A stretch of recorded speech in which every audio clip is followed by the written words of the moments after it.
I saw that. Okay. Retired San Diego Judge David Szumowski has published an autobiography based on his remarkable journey. It's called Reach for More. He joins us now ahead of some book signings we'll tell you about. But Judge, it's good to have you here with us this morning. Thank you, Lauren. It's an honor to meet you, and you're here with your guide dog, Speedwell.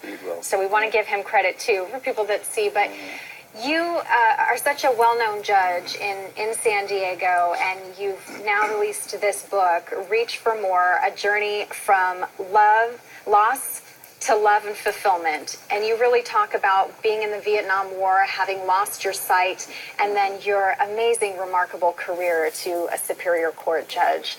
Why did you decide to write this book?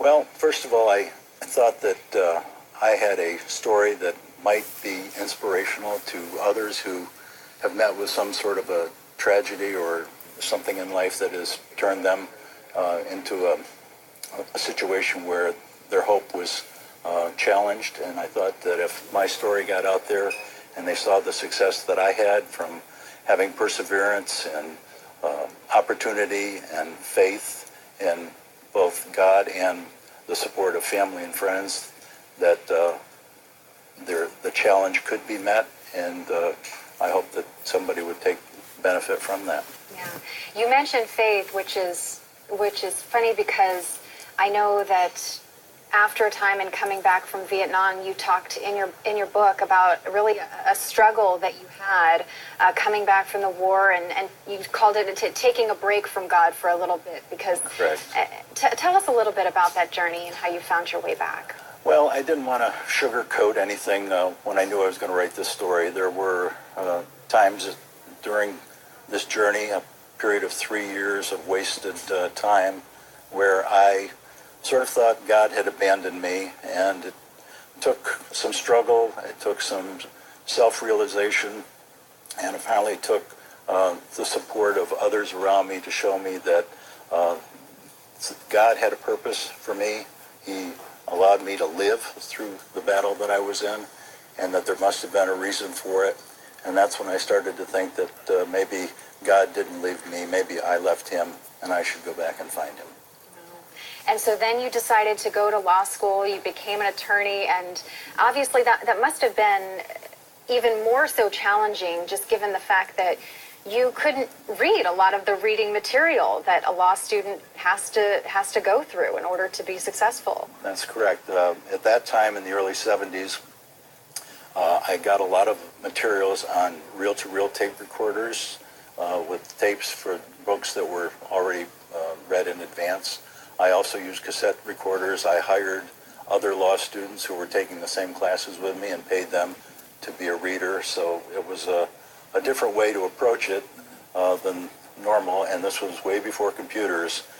These days, almost everything that I, as a law student, would need is available through the internet and on computer, and it would have been, I'm sure, much easier.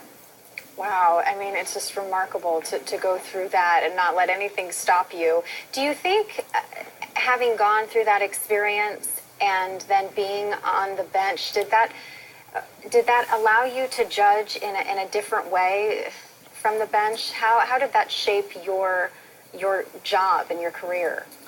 Well, I certainly wasn't prejudiced by any visuals that were coming at me while I was in court.